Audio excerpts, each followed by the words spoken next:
Hello, everybody, and welcome to part 3 of Penn and Teller, The Bible is BS. Let's go. No note from God, nothing.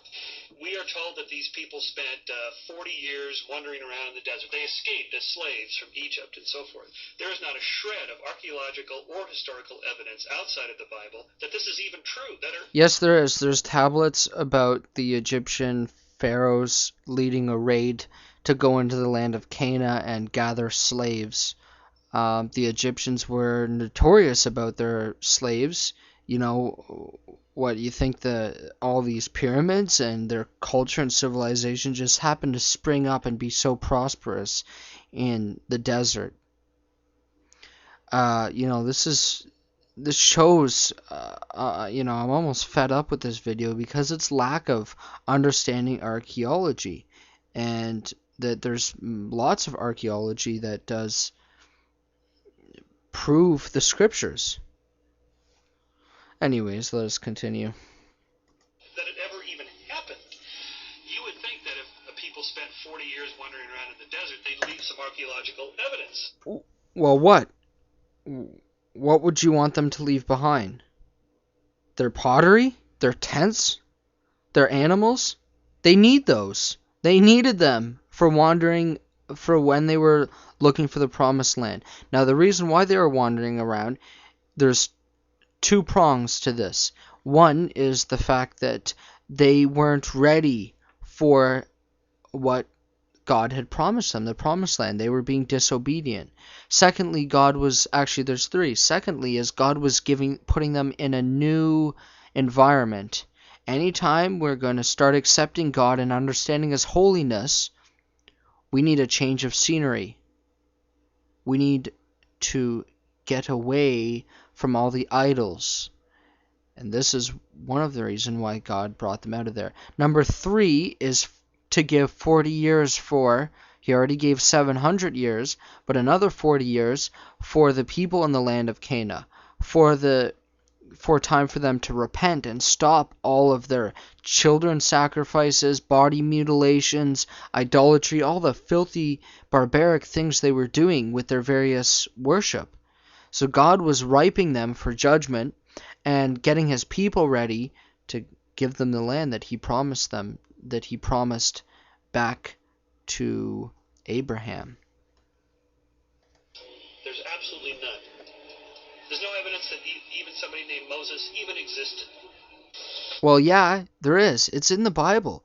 Now, what you need to do is look at the Bible as how a historian would look at it. They're each individual separate books that were put together. It's not just one book. It's many books.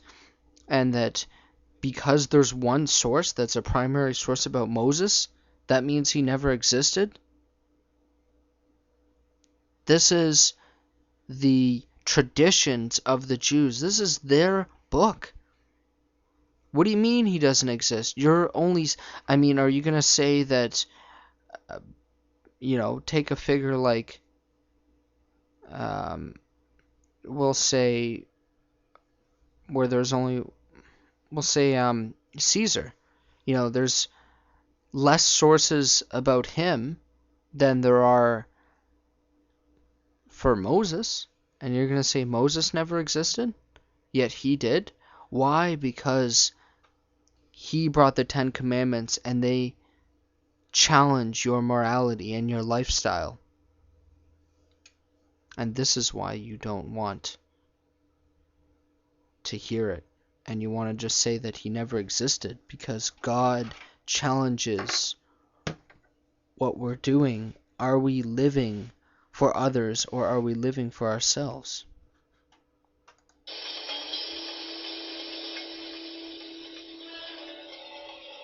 These guys want to play in the realm of science. They want to claim we have evidence for our beliefs. Okay, what is it? People often... Well, there's many arguments for God, for His existence. And, honestly, the burden of evidence that the universe came into existence out of nothing is on you. The evidence for moral objectivity, when we know there's moral objectivity not coming from God is from you. The burden for not believing in God is on you. There's more proofs and good reasons from philosophy and from various arguments for the Christian God than there isn't one. Now, secondly, you're showing this guy and the other guy. Where's their names? What do they do? Who are they? We have trouble with biblical miracles, including the stupendous ones like parting the waters of the Red Sea, a la Cecil B. DeMille, and so on. Probably didn't happen that way at all. Probably they did not cross the 50, 60, 70 mile wide Red Sea. They crossed the Sea of Reeds, the Reed Sea. Now, you get a good north wind or a good offshore breeze or so, it will dry up the land. Once you buy the red reed thing, well, they walked across a low-tide marsh on a windy day. What's the miracle in that? The smell didn't annoy them? And why give us a podunk explanation for a miracle? If it isn't a miracle, it isn't God. If it isn't God, it's a bullshit story. Okay, first off, they found chariot wheels at the bottom of the Red Sea. Our Bible says it's the Red Sea. I don't know where this Reed Sea business is coming from. And do you see your hypocrisy? When it's God doing this, when it's God working through creation and telling people that slavery is wrong and saving his people from slavery and helping them out of it miraculously, oh yeah, it's BS, you can't believe it.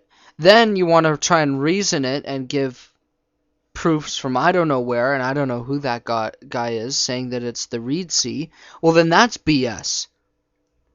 Well, there's no way you can be pleased. You want evidence to fit your criteria for evidence, and that's BS.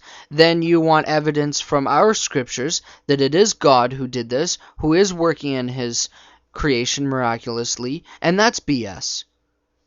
And this is why we say to Christians watching this, don't ever let an atheist explain to you the Bible. It's not his book. He's going to try and explain it the way he wants to, and not as it is. Now let's turn to the New Testament. Any of the Gospels will do. Actually, I'll stop here and continue on with part 4. Stay tuned.